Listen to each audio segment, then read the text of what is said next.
welcome to Geeky Brummie Year 6. Going to be a short episode today as we've spent innumerable hours setting up this new shiny studio and we're all a bit tired. And I think we've got to that overtired stage now. But anyway, I'm your host, Mr. Ryan Parrish, and joining me today are these fine gentlemen. Keith. Hello, Ryan. I won't wave at you because there's a camera here that will freak out if I do so. Hello, Leigh. Hello. Hello, Matt. Hello, Ryan. How are we all today?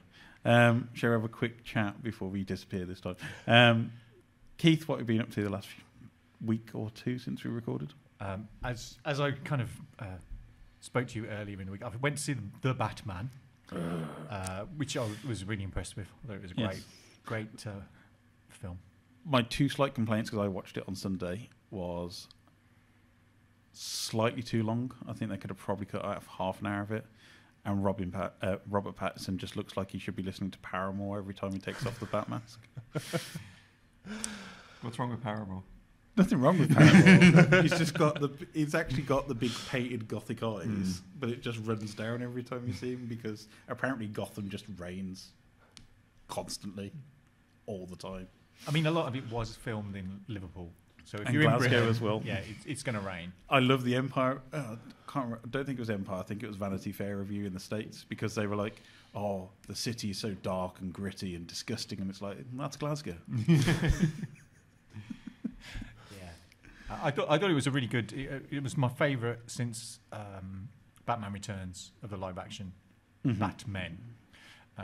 Regular viewers will know I have a bit of a love-hate relationship with the Nolan versions, which I didn't think really understood the character of Batman, whereas this one actually does. It understands what Batman is, and I think that's a lot of DC films have kind of missed the quintessential core of their characters, particularly Superman and Batman. So they haven't done that, but I really enjoyed it. I didn't feel like it felt like 3 hours. I thought it was zipped by quite quickly. Do you think they have now officially, after innumerable movies since the 80s, reached the correct level of dark and gritty for Batman?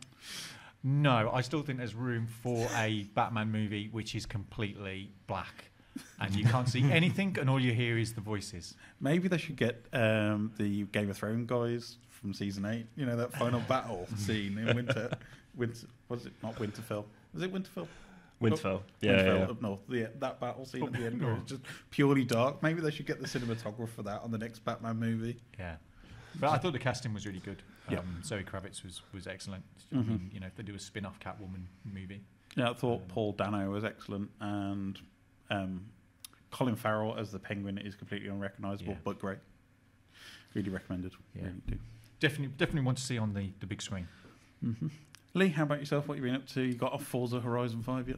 I'm still on. I'm still on Forza Horizon 5, and I'm playing the other Horizon as well. So it's just Forza Horizon Zero Dawn. Now that would be a mashup perfectly. So it would never happen because of just ownership of rival platforms. But could you imagine the cars just turn into the animals from? I mean, Horizon. I did find some wrecked cars in Forbidden West, and I immediately photoshopped, took a screenshot and then photoshopped in a barn find.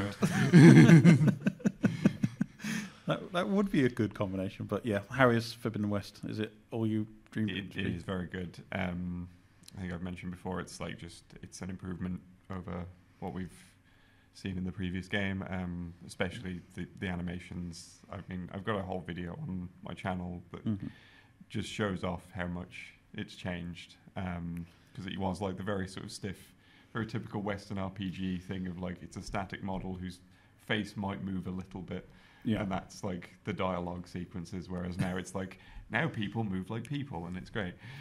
Yeah, it sounds really cool. Look forward to having to play at some point. Matt, how about yourself? Been up to much? I went to the Peak District last weekend, which was very hilly and very windy. It was good, but as someone who's not very fit, it was a bit challenging. Taking that out the Esports for you for a week. Yeah, and did laddie things as well. So I stayed up till 5 a.m. watching UFC, which was interesting. There was lots of wrestling, less kicking, just more wrestling on the floor, which was okay. I have actually seen a video somewhere on YouTube which explains that the grappling is like the most effective technique, and that's why it just devolves into that. Yeah, and it's just that kind of thing of everyone's just there being like, oh, they're wrestling again. But I suppose it's a different kind of feel to boxing, because in boxing you'd naturally get people just leathering each other with fists. So it's kind of, is MMA what it was when it first started off, and the UFC when it first started off? Because it seemed to be a lot more kick punch rather than wrestle on the floor. Yeah, well, what I found interesting was they had various matches, and the women's MMA was actually a lot more like that. It was a lot more kicking, punching, less grappling, more just going ham on each other, and I think that was more interesting, I think, spectacle-wise. The obviously, I know there's a lot of technique with the wrestling to the floor and grappling, but from a spectator point of view, you just kind of it's just a massive limbs. Yeah. I'm just disappointed at the fact I've heard you both say kick punch several times and not go into the full-on parappa to rapper. It is all in the mind.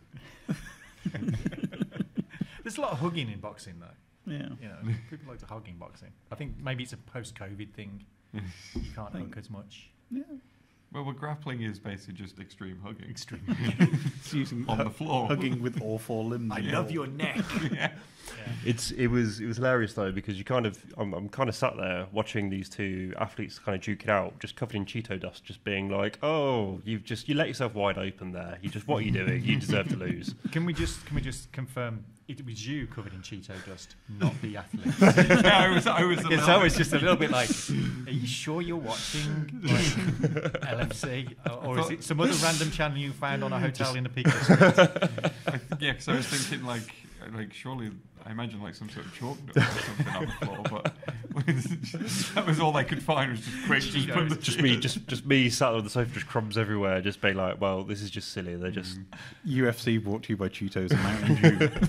And they're aiming for the gamer crowd. That's what it is. Yeah. No, but generally, especially in like the title fight, every 5 minutes it was just, and Elden Ring has been released on PS5. Go play it now. Just in the middle of this like fight, and it's just every 5 minutes they had to just keep repeating it because they're main sponsors, and it was really surreal.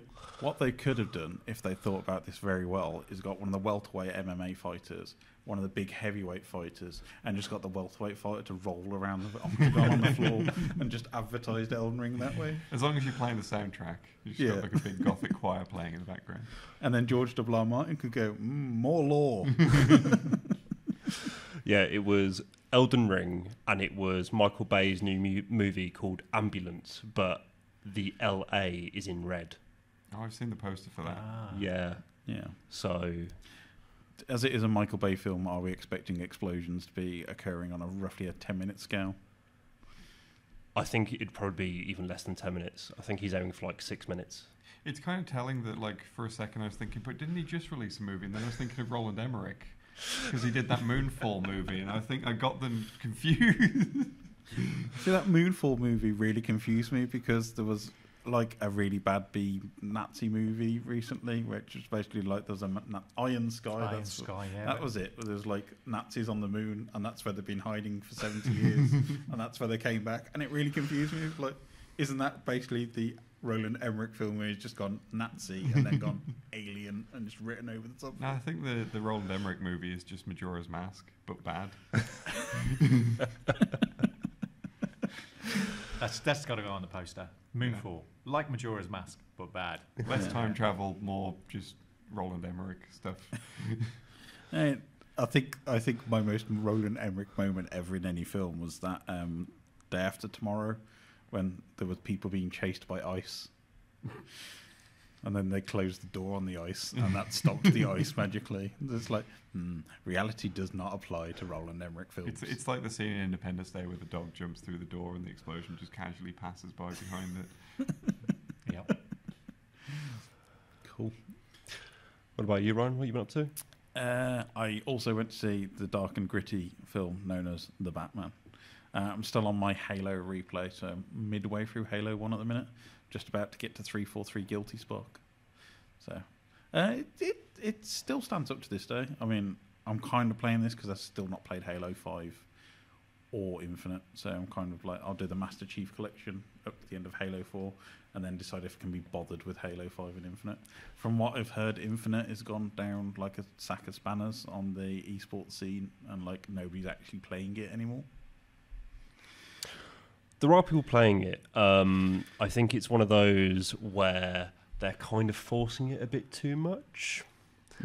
What doesn't help is, in general online play, people are getting really annoyed with the progression system, and that's kind of canning interest in it already. Yeah, I've heard there's kind of, it's been billed as a live service, which doesn't actually have any kind of season or pass or like any progression at all in it. So people are just getting very bored very quickly. Yeah, and the fundamental ingredient with esports is the community, because you want the community will watch the esports because they then want to play the games, hence why things like MOBAs are always, and Fortnite, that kind of thing, are always really popular. And that's something Halo hasn't really got at the moment. They're still working on it, they are trying to fix it, but that's fundamentally what's going on at the moment. Yeah, I mean, going back to the Master Chief Collection though, replaying Halo 1 as well, what I didn't realise when I was first playing it as a kid was actually how confusing the map layout is. Oh god, it's awful. It's like the worst map layout ever. I mean, most of it has been spent me in a warthog just driving around in a giant circle looking for where like the hidden ramp is for the next bit. It's like I've not done the library yet, which is I think it's definitely a game that more was designed for co-op rather than single player. Halo 1 and Halo 2, I think they really pushed the co-op aspect of it, and then they've kind of disappointed that with the later games. Yeah, I mean, in my Master Chief journey, I'm on Halo 4 now, and Halo 4 is the opposite, where obviously it's very linear, but I also don't necessarily like that, so I don't know what the perfect balance is. I think Halo 3 kind of got it there. Yeah.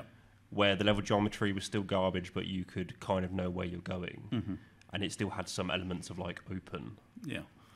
I mean, it did take me like 2 hours on playing Halo 1 to get out of the habit of changing the camera. Like old graphics, new graphics, old graphics, new graphics.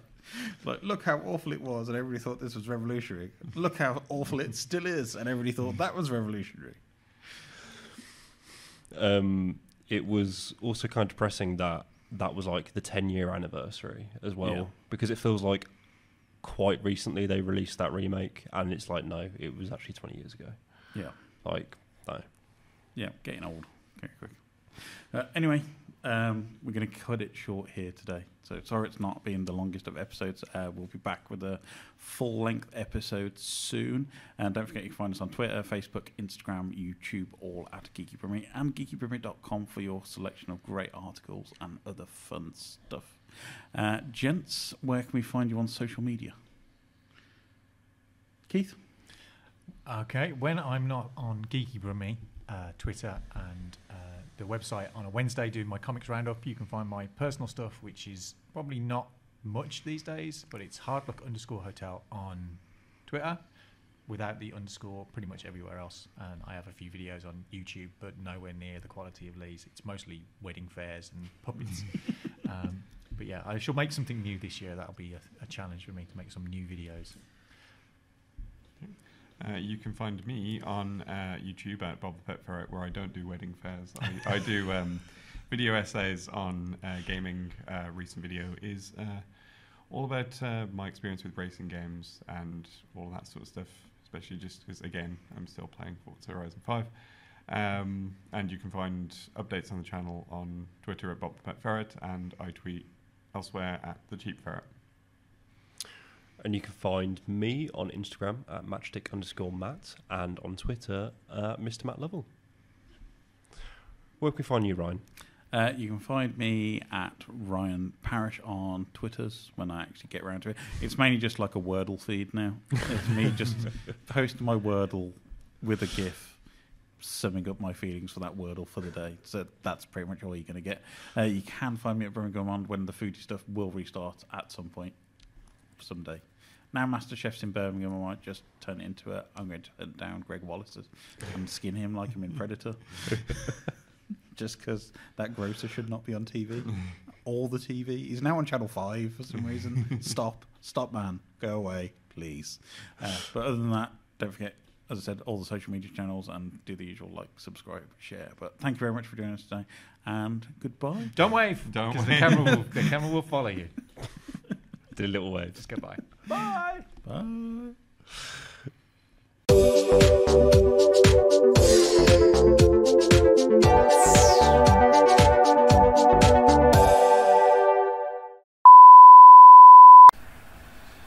HDMI info display. Yeah.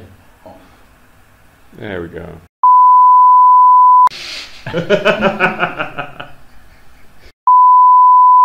Hi. Geeky Bloomfield. Oh gosh. Yes. Thanks, Keith. Keith just triggered the auto motion sensing camera. I think we need to keep all of this footage. This is great material. Well, it's got to come down a little bit more. Bit more? No, too much. Too much? No. No. Okay.